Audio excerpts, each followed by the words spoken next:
Poland की मदद करेगा जर्मनी, ये बड़ी खबर इस वक्त आ रही है। यूक्रेन से आए शरणार्थियों की मदद करने के लिए जर्मनी तैयार है। यूक्रेन में अफरा तफरी का माहौल है, तस्वीरें जी न्यूज ने अब तक लगातार पहुंचाई हैं।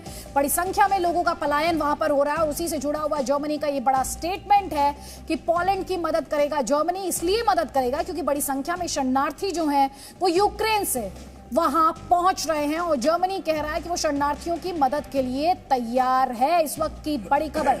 दूसरी तरफ यूक्रेन ये मान रहा है कि उसके 40 सैनिकों की मौत हुई है और कई सैनिक उसके घायल हैं।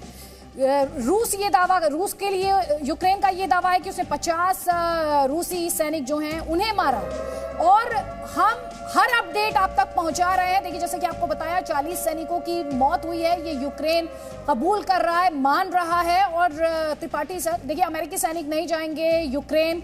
ये थोड़ी देर पहले यूएस स्टेट डिपार्टमेंट के स्पोक्स पर्सन जेड कारट से जब हमारी बात हुई तो उन्होंने इस बात को दोहराया। अमेरिका बार बार इस बात को कहता रहा है। अनप्रेसिडेंटेड सैंक्शंस की बात वो कर रहे हैं, यानी अभूतपूर्व प्रतिबंध। अब ये अभूतपूर्व प्रतिबंध क्या हो सकते हैं जो रूस को बैकफुट पर धकेल सकें, ये अपने आप में एक बड़ा क्वेश्चन मार्क है इस पर। और यूक्रेन के राष्ट्रपति ये कह रहे हैं रूस के सामने झुकेंगे नहीं, कह रहे हैं 3 मोर्चों पर 3 फ्रंट ये अटैक है हमारे ऊपर और यूक्रेन अपनी लड़ाई लड़ेगा, आजादी के लिए, अपनी आजादी के लिए, अपनी संप्रभुता के लिए लड़ेगा।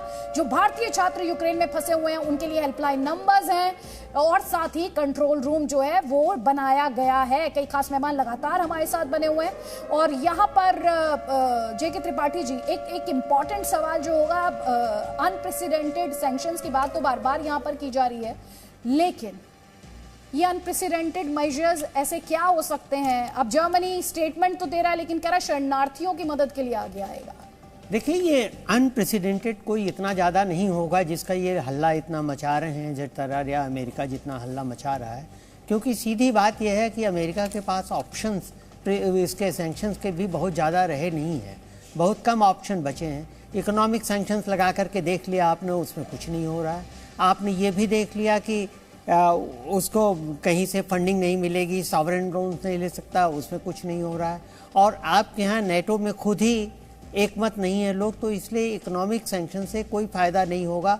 और यूएस अपनी सेना भेज नहीं सकता, क्योंकि यूएस का ये है, परसों भी कहा था बाइडेन ने कि नेटो के किसी मेंबर पे हमला हुआ तो हम मुंहतोड़ जवाब देंगे। लेकिन यूक्रेन तो नेटो का मेंबर है नहीं, इसलिए नेटो पे हमला होने की दशा में मुंहतोड़ जवाब देने का कोई सवाल नहीं उठता। तो मेरे ख्याल से ये बड़ा कैलकुलेटेड मूव है पुतिन का।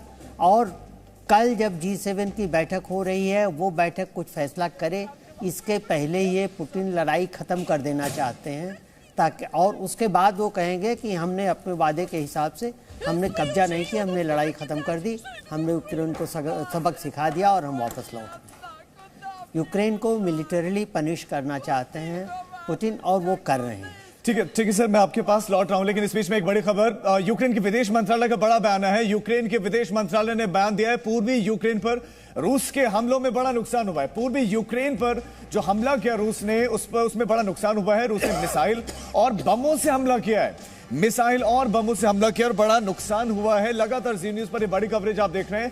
कीव समेत 6 मिलिट्री बेस पर हमला हुआ है, यूक्रेन ने कहा, रूस ने कहा है। रूस ये सारी बातें कह भी रहा है। अब यूक्रेन के विदेश मंत्रालय ने ये सारी बातें कही है। स्वाभाविक है, रूस का जो विदेश मंत्रालय है पूरे विश्व तक ये बातें पहुंचाना चाह रहा है कि रूस क्या क्या वहां पर कर रहा है। लेकिन एक बड़ा सवाल यह है कि क्या इसके लिए सिर्फ रूस जिम्मेदार है? क्या यूक्रेन की गलती नहीं है, या फिर क्या दूसरे कंट्रीज नाटो की या अमेरिका की नहीं है? Presenting B News app available on Google Play and App Store. Download it now.